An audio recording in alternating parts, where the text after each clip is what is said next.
Sarah Martinez had always been different from other soldiers on the base. While most recruits struggled with the intense training, she seemed to glide through every challenge with quiet determination. Her dark hair was always pulled back in a perfect military bun, never a strand out of place. She spoke only when spoken to, followed every order without question, and kept to herself during free time. The other soldiers whispered about her sometimes. Some said she was too serious, too focused. Others wondered why someone so young had such sad eyes. But Sarah didn't care about their whispers.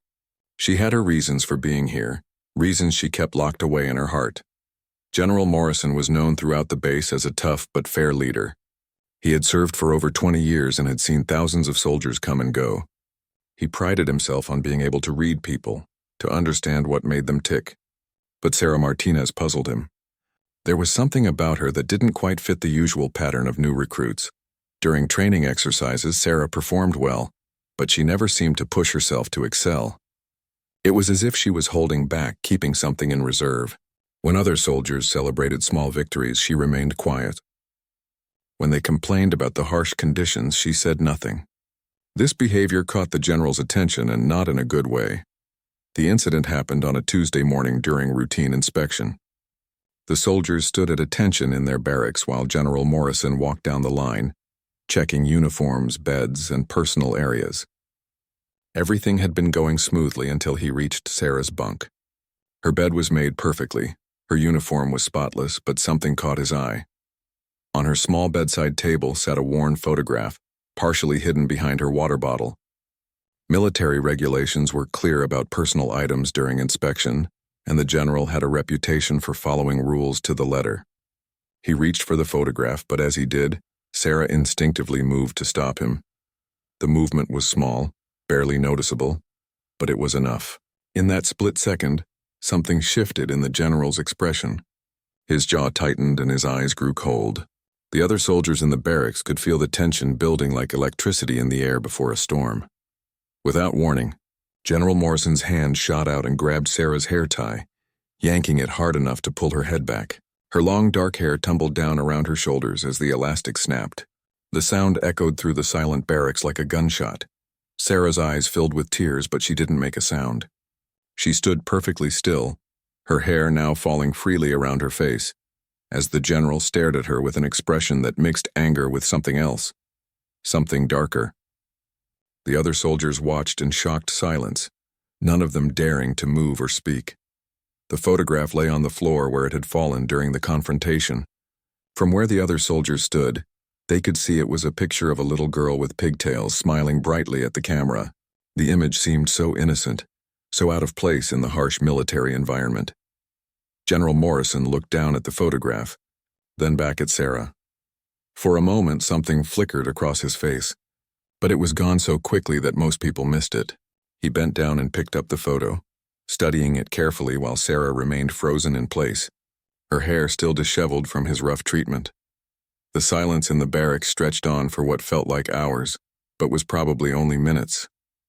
Every soldier present could feel their heart beating faster, wondering what would happen next. They had all heard stories about military discipline, but this felt different, more personal somehow. Sarah finally raised her eyes to meet the general's gaze. In that moment, something passed between them, an understanding that went beyond words. The general's grip on the photograph tightened slightly, and Sarah's breathing became more controlled, as if she was preparing herself for whatever came next. The other soldiers would later say that they had never seen anything quite like the look that passed between Sarah and General Morrison in that moment. It was as if years of unspoken pain and hidden truths were suddenly laid bare in the space between them. The photograph seemed to hold secrets that neither of them was ready to share with the room full of watching soldiers. As the tension reached its peak, Sarah did something that no one expected. Instead of stepping back or showing fear, she took a small step forward closer to the general. Her voice, when she finally spoke, was barely above a whisper, but every person in that barracks heard every word clearly.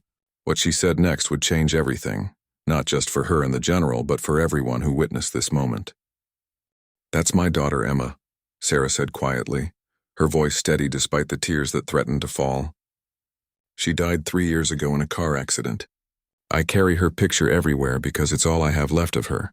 The words hit the barracks like a physical blow. Several soldiers sucked in their breath sharply, while others looked down at their feet, suddenly feeling like they were intruding on something deeply private. General Morrison's hand, still holding the photograph, began to tremble slightly. Sarah continued, her voice growing stronger with each word. I joined the military because I had nothing left to live for after Emma died. I thought maybe if I could serve my country, if I could help protect other people's children, then maybe her death would mean something. Maybe I could find a purpose again. The general's face had gone completely pale. He stared at the photograph in his hands, and the other soldiers could see his jaw working, as if he was trying to find words that wouldn't come. The little girl in the picture looked to be about 6 years old, with bright eyes and a gap-toothed smile that seemed to light up the entire photograph. I know I'm not the best soldier, Sarah went on, her voice still quiet but filled with emotion. I know I hold back during training. It's because part of me died with Emma, and I'm still learning how to live without her. But I'm trying, sir. Every day I'm trying to become the person she would have wanted me to be. One of the younger soldiers, a boy named Marcus who couldn't have been more than 19, wiped at his eyes quickly, hoping no one would notice. But Sarah's words had affected everyone in the room. These tough military men and women, trained to be strong and unemotional, found themselves struggling with feelings they hadn't expected. General Morrison finally looked up from the photograph and met Sarah's eyes again. What the other soldiers saw in his face surprised them. The anger was completely gone, replaced by something that looked almost like understanding or perhaps recognition. His voice, when he finally spoke, was different from the commanding tone they were used to hearing. How old was she? He asked softly, still holding the picture with careful hands. 6, Sarah replied. She had just started first grade. She was so excited about learning to read. A small smile crossed Sarah's face as she remembered. She used to make me read the same bedtime story to her every night. The little engine that could. She said she wanted to be like that little engine, never giving up no matter how hard things got. The general closed his eyes for a moment, and when he opened them again, there was a depth of pain there that none of the soldiers had ever seen before. He looked down at the photograph once more, then carefully handed it back to Sarah. I had a daughter too, he said, his voice barely audible. Her name was Lily. She would have been about Emma's age now. The confession seemed to surprise him as much as it surprised everyone else in the room. He had never spoken about his personal life to any of the soldiers under his command. Sarah took the photograph with gentle hands, pressing it against her chest, as if it were the most precious thing in the world. What happened to her? She asked softly, though from the look on the general's face, she could already guess that the story didn't have a happy ending. She was born with a heart defect, General Morrison said, his voice growing quieter with each word. We knew from the beginning that her time with us would be limited. She lived for 3 beautiful years, and then one morning she just didn't wake up. He paused, struggling to continue. That was 15 years ago, but there isn't a day that goes by that I don't think about her. The silence that followed was different from the tense quiet that had filled the barracks earlier. This was a respectful silence, the kind that falls when people realize they are witnessing something sacred and important.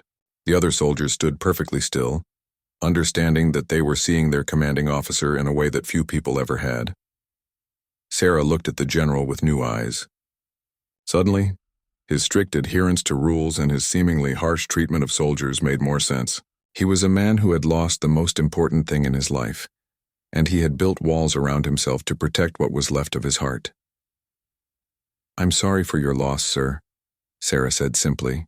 Losing a child changes everything, doesn't it? It makes you question everything you thought you knew about life and purpose and meaning. General Morrison nodded slowly. It does. And sometimes it makes you forget how to be human with other people. Sometimes it makes you think that if you can just control everything around you, maybe you can prevent other people from experiencing that same kind of loss. The understanding that passed between them in that moment was profound. 2 people who had experienced the worst kind of loss, finding connection in their shared grief. The other soldiers watched in amazement as their tough, uncompromising general showed a vulnerability that none of them had ever imagined existed. The moment stretched between them like a bridge connecting 2 islands of grief. General Morrison reached up slowly and touched his own chest right over his heart. And for the first time since any of the soldiers had known him, he looked completely human. "I keep her picture in my office," he admitted, his voice still soft. "But I never look at it during the day. Only late at night, when everyone else has gone home and the base is quiet. I tell myself it's because I need to stay focused on my duties, but the truth is, looking at her picture during the day makes it hard to breathe." Sarah nodded, understanding completely. "I used to do the same thing. I would hide Emma's picture away, thinking that if I didn't look at it, the pain would be less. But then I realized that hiding her away was like losing her all over again. So now I carry her with me everywhere, and I talk to her picture every morning and every night." The other soldiers were beginning to realize that they were witnessing something extraordinary. Their tough by-the-book general was having the most honest conversation any of them had ever heard. Marcus, the young soldier who had wiped his eyes earlier, found himself thinking about his own little sister back home and how much he missed her. "What do you tell her?" General Morrison asked, genuinely curious. "When you talk to Emma's picture, what do you say?" Sarah smiled, and it was the first real smile any of the soldiers had ever seen from her. "I tell her about my day. I tell her about the people I meet and the things I learn.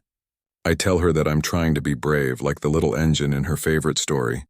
And sometimes when I'm really struggling, I ask her to help me be strong enough to keep going." The general was quiet for a long moment, considering her words. "I used to talk to Lily too right after she died. But then I stopped. I convinced myself that it was time to move on, that holding on to those conversations was keeping me from healing. But maybe I was wrong about that. Grief isn't something you move on from," Sarah said gently. "It's something you learn to carry. Emma taught me that. Even though she's gone, she's still teaching me things every day. She's teaching me about love that doesn't end when someone dies. She's teaching me about finding purpose in pain." One of the older soldiers, a woman named Sergeant Rodriguez, who had been in the military for over a decade, found herself thinking about her own mother, who had passed away the year before. She had been struggling with guilt because she hadn't been home when it happened, and Sarah's words were touching something deep in her heart. General Morrison looked around the barracks at all the soldiers who were watching this exchange. He could see in their faces that Sarah's honesty was affecting them too. These young men and women, who had signed up to serve their country, were learning something about courage that couldn't be taught in any training manual. "You know," the general said, his voice growing stronger, "I've been in the military for over 20 years, and I've always believed that strength meant not showing weakness, not letting emotions interfere with duty. But watching you, Sarah, listening to you talk about your daughter, I'm beginning to think that maybe real strength is something different." Sarah tilted her head, curious about what he meant. "What do you think real strength is, sir?" "I think real strength is being willing to love people even when you know that loving them might mean losing them. I think it's being willing to open your heart even after it's been broken. I think it's choosing to keep going even when everything inside you wants to give up." The words seemed to resonate through the entire barracks. Several soldiers found themselves thinking about their own loved ones, their own losses, their own struggles with finding meaning in difficult circumstances. The general's words were simple, but they carried the weight of hard-earned wisdom. "Emma would have liked you, sir," Sarah said suddenly. "She always liked people who were willing to admit when they were wrong or when they were hurting. She had this way of seeing through people's tough exteriors to the soft parts underneath." General Morrison smiled, and it was a real smile, warm and genuine. "I would have liked to meet her. I bet she and Lily would have been friends. Lily had that same ability to see the good in people, even when they couldn't see it in themselves." As the conversation continued, something remarkable was happening in the barracks. The rigid military atmosphere was softening, replaced by something more human and more real.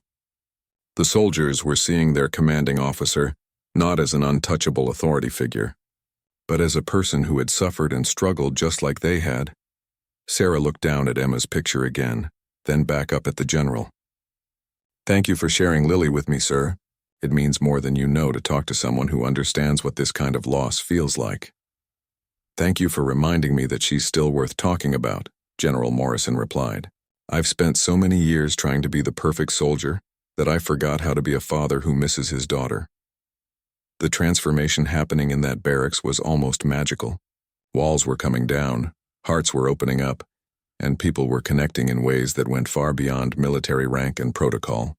As the emotional weight of the moment settled over everyone in the barracks, General Morrison did something that shocked every soldier present. He sat down on the edge of Sarah's bunk, abandoning all military protocol. This simple action spoke volumes about how profoundly the conversation had affected him. "You know what the hardest part is?" he said, looking directly at Sarah. "It's not the big moments like birthdays or holidays that you expect to be difficult. It's the small everyday things. I still sometimes buy 2 ice cream cones when I'm at the store, because for 3 years, Lily and I had ice cream together every Sunday afternoon." Sarah's eyes filled with fresh tears, but they weren't tears of sadness alone. There was relief in them, the relief of finally talking to someone who truly understood. "I do the same thing with bedtime stories. Sometimes I catch myself at the bookstore, looking at children's books and thinking about which ones Emma would have liked. I've probably bought dozens of books over the past 3 years, and I don't even have any children to read them to." Marcus, the young soldier who had been so moved earlier, surprised everyone by speaking up. "My little sister loves bedtime stories," he said hesitantly. "She's 8 years old, and my mom says she's been asking about me every day since I left for basic training. Maybe those books don't have to go unread." The suggestion hung in the air for a moment before Sarah's face lit up with understanding. "You think she might like to hear from me? I could write to her, maybe send her one of those books." "She would love that," Marcus said, his voice growing more confident. "She's always asking me to tell her about the brave soldiers I'm training with. I think hearing from you would make her feel really special." General Morrison watched this exchange with growing amazement. What had started as a moment of discipline had turned into something beautiful, something that was bringing people together instead of driving them apart. He found himself thinking about all the opportunities he might have missed over the years to connect with his soldiers on a human level. Sergeant Rodriguez, who had been silently processing her own grief, finally found her voice. "Sir, if I may say something?" The general nodded, encouraging her to continue. "I lost my mother last year, and I've been carrying around so much guilt because I wasn't there when she passed. Listening to you and Sarah talk about your daughters, it's helping me realize that maybe the love doesn't end just because we can't be physically present. Your mother knew you loved her," Sarah said immediately, turning to face the older woman. "Distance doesn't diminish love. Your service, your dedication to protecting others, those are ways of honoring her memory too." The general found himself nodding in agreement. "Sergeant Rodriguez, your mother raised a daughter who chose to serve her country. I imagine she was incredibly proud of that choice. Sometimes the greatest gift we can give to the people we've lost is to keep living meaningful lives, to keep making them proud." As the conversation continued, more soldiers began to open up. Another young man talked about his grandfather who had served in Vietnam and had recently passed away. A female soldier shared her struggle with losing her best friend in a training accident. Each story was met with understanding and support from the group. What was happening in that barracks was unprecedented in military culture. The rigid hierarchy that usually defined military life was temporarily suspended, replaced by a circle of human beings sharing their deepest pain and finding comfort in their shared humanity. General Morrison looked around at all these brave young people and felt something shift inside his chest. For years, he had believed that maintaining emotional distance was necessary for effective leadership. But seeing how Sarah's vulnerability had brought out the best in everyone around her, he was beginning to question that assumption. "I want to tell you all something," he said, his voice carrying a new kind of authority, one based on authenticity rather than rank. "For years, I've tried to be the kind of leader who never showed weakness, who never let personal feelings interfere with duty. I thought that was what strength looked like." He paused, gathering his thoughts. "But what I've learned today, watching all of you share your stories and support each other, is that maybe real leadership isn't about being invulnerable. Maybe it's about being willing to be human, to connect with the people you're responsible for on a level that goes deeper than just following orders." Sarah looked at him with deep respect. "My Emma used to say that the bravest people aren't the ones who aren't scared. They're the ones who are scared but do the right thing anyway. I think being vulnerable, especially when you're in a position of authority, takes that same kind of courage." The general smiled at the wisdom in her words. "Your daughter sounds like she was a very wise little girl." "She was," Sarah replied, "and I think she would be proud of what's happening here today. She always believed that people could find ways to help each other, even in the middle of their own pain." As the morning progressed, the atmosphere in the barracks had completely transformed. What had begun as a routine inspection had become a powerful lesson in human connection, in the healing power of shared vulnerability, and in the strength that comes from supporting one another through life's most difficult challenges. Over the following weeks, the change in the base was remarkable. Word of what had happened in the barracks had spread, though not in the way of typical military gossip. Instead, it moved through the ranks like a gentle wave, touching hearts and opening minds wherever it went. General Morrison had instituted what he called Real Talk Fridays, informal sessions where soldiers could share whatever was on their minds without fear of judgment or repercussion. The first session had been awkward, with most soldiers unsure if this new openness was genuine or some kind of test. But when the general started by sharing a story about Lily's first steps, the floodgates opened. Sarah had become something of an unofficial counselor for soldiers dealing with loss. Her combination of military discipline and deep empathy made her uniquely qualified to help others navigate grief while maintaining their duties. She never pushed anyone to share more than they were comfortable with, but her presence alone seemed to give people permission to be human. The letter exchange between Sarah and Marcus's little sister had blossomed into something beautiful. 8-year-old Sophie had written back immediately, her careful handwriting filled with questions about soldier life and excitement about her new soldier friend. Sarah had sent her the first children's book from her collection, along with a letter explaining how much she loved reading bedtime stories. Marcus couldn't believe the change in his sister. Their mother reported that Sophie talked about Sarah constantly, and that she had started telling everyone at school that she had a special friend who was protecting the country. The little girl had even started sleeping with the book Sarah sent, saying it made her feel brave. But perhaps the most significant change was in General Morrison himself. The rigid, unapproachable commander had been replaced by someone who still maintained discipline and order, but who did so with genuine care for his people. He had started learning the names of soldiers' family members, asking about sick relatives, and remembering important dates like birthdays and anniversaries. One afternoon, Sarah was surprised to receive a call to the general's office. She knocked on the door, still uncertain about how their new relationship worked within the military structure. "Come in, Sarah," came the familiar voice. When she entered, she was surprised to see the general looking at a small framed photograph on his desk. It showed a beautiful little girl with curly hair and bright eyes sitting on a swing and laughing with pure joy. "Is that Lily?" Sarah asked softly. General Morrison nodded, his eyes soft as he looked at the picture. "I put it out on my desk last week. For the first time in 15 years, I can look at her during the day without feeling like I'm going to fall apart. I wanted to thank you for that." Sarah sat down in the chair across from his desk, feeling honored to be sharing this moment with him. "She was beautiful, sir. You can see the joy in her eyes even in a photograph." "She was happy," he said simply, despite all the medical procedures and hospital visits. Despite knowing that her time was limited, she was one of the happiest children I've ever known.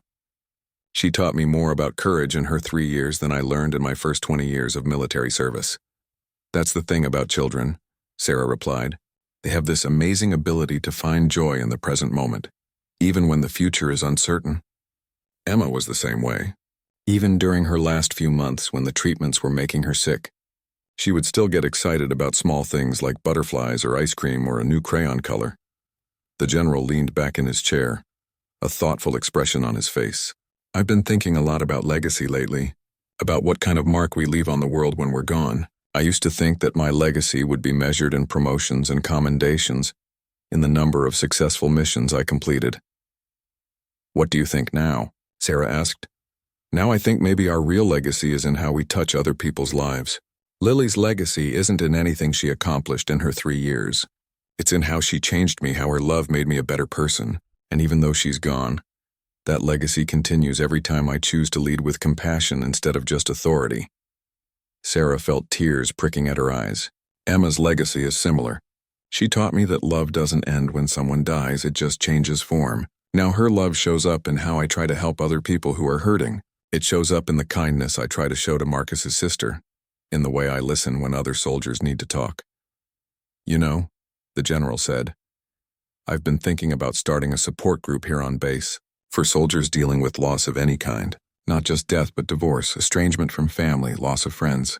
Would you be interested in helping me organize something like that?" Sarah's face lit up with enthusiasm. "I would love that, sir. I think there are a lot of people here who are carrying heavy burdens alone. Having a safe space to share those burdens could make such a difference. I was hoping you'd say that. I've already talked to the base chaplain and the medical staff. Everyone is on board. We're thinking of calling it The Bridge, a place where people can connect across their pain and find ways to support each other. The idea filled Sarah with excitement and purpose. For the first time since Emma's death, she felt like she was being called to something bigger than just surviving her grief. She was being called to use her pain to help heal others. Emma would love this, she said, touching the photograph in her pocket. She always wanted to help people feel better when they were sad. This feels like a way to honor that part of her spirit. General Morrison smiled, and Sarah realized how much his face had changed over the past few weeks. The hard lines around his eyes had softened, and there was a warmth there that hadn't been present before. I think Lily would approve too, he said. She always loved it when people took care of each other. 3 months after the incident in the barracks, the base had become an entirely different place. The Bridge support group had grown from a small circle of 5 people to over 30 regular attendees. Word had spread to other military installations, and General Morrison had received requests to share their model with bases across the country. The first meeting of the Bridge had been held in a small conference room, with just Sarah, General Morrison, Marcus, Sergeant Rodriguez, and one other soldier who had recently lost his father. They had sat in awkward silence for the first few minutes, unsure how to begin. Then Sarah had pulled out Emma's photograph and simply said, "This is my daughter. Her name was Emma, and I miss her every day." From that simple beginning, something powerful had grown. The meetings now included soldiers dealing with all kinds of loss, parents who had died, marriages that had ended, friends lost to accidents or suicide, children they had given up for adoption, dreams that had been shattered by injury or circumstance. But what made the Bridge special wasn't just the sharing of pain. It was the way people found strength in each other's stories. Marcus had become one of the most active members, sharing not only his own struggles with being far from family, but also updates about his sister Sophie's continued correspondence with Sarah. The little girl had started a care package project at her school, organizing her classmates to send letters and small gifts to soldiers on the base. Her teacher had been so impressed that she had contacted a local newspaper, which had written a feature story about the 8-year-old's mission to support the troops. Sergeant Rodriguez had found her calling in helping soldiers deal with guilt and regret. Her own experience with losing her mother while stationed far from home had given her unique insight into the complex emotions that came with military service. She had started facilitating a smaller group, specifically for soldiers, who were struggling with the conflict between duty and family obligations, but perhaps the most surprising development had been the change in how the entire base operated. Other commanding officers had started adopting General Morrison's more humanistic approach to leadership. Training exercises now included discussions about mental health and emotional resilience. Performance reviews included questions about work-life balance and personal well-being. The transformation hadn't gone unnoticed by higher command. General Morrison had received both praise and criticism for his unconventional methods.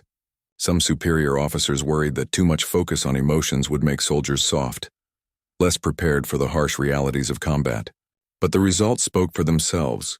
His base had the lowest turnover rate in the region, the highest morale scores, and had been selected for several high-profile missions based on their exceptional performance. Sarah had been promoted to sergeant and had been asked to develop a training program that could be implemented at other installations. She spent her days working with military psychologists and chaplains to create curricula that would help leaders understand how to balance military discipline with human compassion. One evening, as the Bridge meeting was winding down, a new soldier approached Sarah hesitantly. She was young, probably no more than 20, with red-rimmed eyes and the hollow look of someone carrying a heavy burden. "Excuse me, Sergeant Martinez?" the young woman said quietly. "I'm Private Johnson. I was wondering if I could talk to you privately after the meeting." Sarah smiled warmly, recognizing the look in the girl's eyes. "Of course. Why don't we step outside for a few minutes?" They walked to a quiet spot near the base chapel, where a small garden had been planted in memory of fallen soldiers. The evening air was cool, and the setting sun painted everything in soft gold light. "I heard about what happened with you and General Morrison," Private Johnson began. about how you told him about your daughter and how it changed everything. I was wondering, do you think that kind of honesty always works? Do you think it's always safe to be that vulnerable? Sarah studied the young woman's face, seeing her own pain reflected there. What's your story, Private? What's weighing on your heart? Private Johnson took a shaky breath. I have a son. He's 4 years old. I joined the military because his father left us and I needed steady income and benefits. But being away from him is killing me. Every night I call home and he asks when I'm coming back and I have to tell him I don't know. He's starting to act out in daycare and my mom says he cries for me every night. Sarah felt her heart break for this young mother. That must be incredibly difficult, being torn between providing for your child and being present for him. The thing is, Private Johnson continued, I'm thinking about going AWOL. I know it would destroy my career, maybe land me in prison, but I can't stand the thought of missing any more of his childhood. And I heard that you and General Morrison understand what it's like to lose a child. So I thought maybe you'd understand why I'm considering giving up everything just to be with mine. Sarah was quiet for a long moment, understanding the weight of what this young woman was sharing. Can I tell you something about Emma? She finally said. One of the last conversations we had, she was upset because I had to work late and miss her school play. She asked me why grown-ups always seem to miss the important things because of work. Private Johnson nodded, tears starting to flow. What did you tell her? I told her that sometimes grown-ups make mistakes about what's really important. I promised her that I would always try to put her first even when work seemed urgent. And you know what? I kept that promise for the last 6 months of her life. I turned down promotions, left work early, called in sick when she needed me. And I'm so grateful for that time now. But you were able to make that choice because you had established a career already, Private Johnson said. I'm just starting out. If I don't prove myself now, I might never have the opportunity to provide a good life for my son. Sarah nodded, understanding the impossible position this young mother was in. What if I told you that there might be another way? What if there were options you haven't considered yet? Like what? Like talking to General Morrison about family support programs. Like exploring whether there are positions available that would allow you to be stationed closer to home. Like finding out if there are childcare resources on base that might allow your son to be with you sometimes. Private Johnson looked surprised. Do you think he would listen? Do you think there are really options like that? I think General Morrison has learned a lot about the importance of family over the past few months. And I think he's committed to finding ways to support soldiers who are trying to balance their duty with their role as parents. But you have to be willing to have an honest conversation with him, the way I did. The young woman was quiet for several minutes, processing what Sarah had said. Finally, she looked up with a mixture of hope and determination in her eyes. Will you go with me? When I talk to him, I don't think I'm brave enough to do it alone. Sarah smiled and put a comforting hand on the young woman's shoulder. Of course I will. That's what we're here for. To support each other through the difficult conversations, the ones that might change everything. 2 days later, Sarah stood beside Private Johnson outside General Morrison's office. The young mother's hands were trembling as she prepared to knock on the door. Sarah had spent hours with her, helping her organize her thoughts and practice what she wanted to say. Remember, Sarah whispered, he's not just a general anymore. He's a father who understands what it means to worry about your child. Trust that part of him. Private Johnson nodded, took a deep breath, and knocked.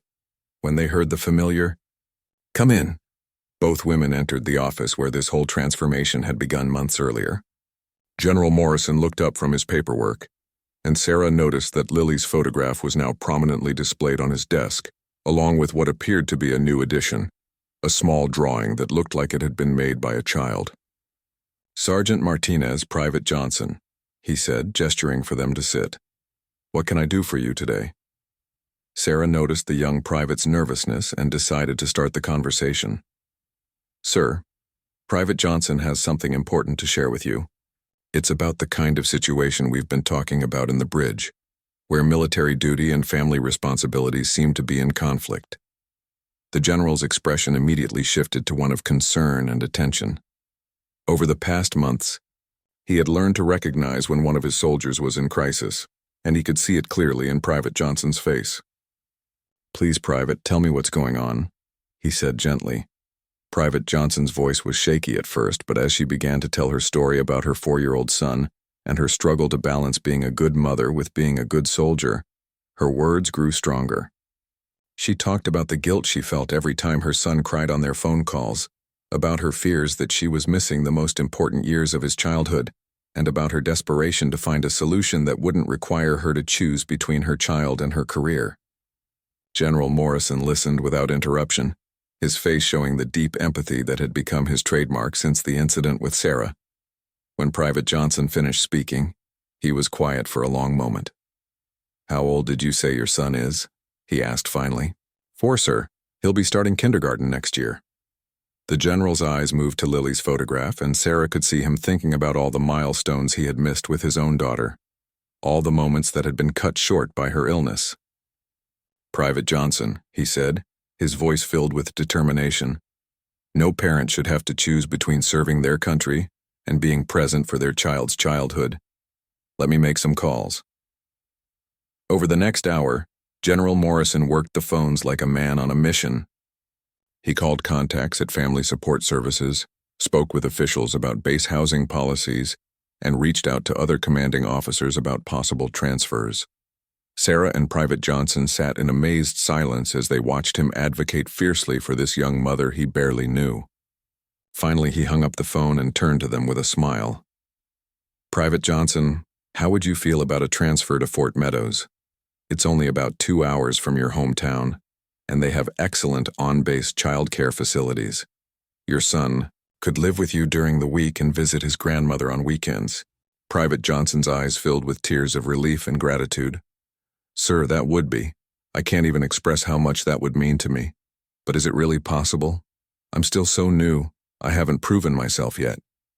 "Let me tell you something," General Morrison said, standing up and walking around his desk to face her directly. "Any soldier who is willing to have this conversation, who is honest about their struggles and committed to finding solutions rather than just running away, has already proven themselves to me. You didn't go AWOL, even though you were considering it. You came here and asked for help. That takes real courage." As they prepared to leave his office, the general called Sarah back for a moment. "I wanted you to see this," he said, pointing to the child's drawing on his desk. "It's from Marcus's sister, Sophie. She sent it to me along with a letter thanking me for taking care of her brother and his friends."